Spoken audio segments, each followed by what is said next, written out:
Mapagpalang araw po mga bossing, magandang balita ito para sa paparating na laban ng ating pambato na si Kenneth Lover kontra sa taga-Panama former world champion na si Concepcion at gaganapin po yan sa Winford Resort and Casino, Manila. So 10 days na lang maglalaban na ang dalawa, kaya sa mga gustong mapanood sa personal, ang salpukan na yan at nag-aalangan. Dahil medyo kapos sa budget, ganito po ang inyong gagawin. Mga boss, pakipuntahan nyo ang Jerry Pence Promotions FB page. At sumali po kayo sa kanilang paraffle, baka sakaling kayo ang manalo sa 2 free tickets.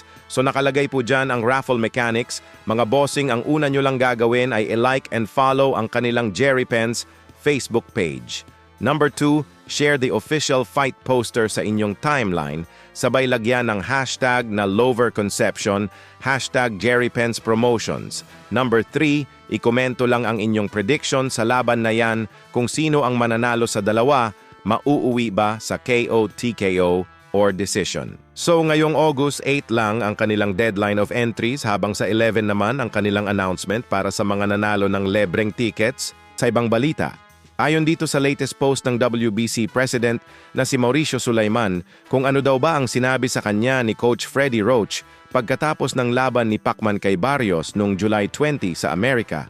Makikita nga po natin dyan ang reaction ni Coach Freddie kay Sulaiman na sobrang nadismaya sa naging resulta ng laban kung saan nauwi sa tabla. Pakiramdam siguro ni Freddie Roach na budol ang resulta. Kaso nangyari na, kaya wala nang magagawa, siguro bawi na lang sa susunod na laban. Sa kabilang banda naman po mga bossing former 3 Division World Champion, John Riel Cuadro Alas Casimero, di nga po malaman ng kanyang mga fans kung saan itong lugar pupunta o saang bansa siya magtungo. Ayon po kasi sa latest video upload ng Cuadro Alas, It's My Boy official FB page, ay sumakay ito ng eroplano, sabay banat sa caption dyan ni Casimero na, "Going where?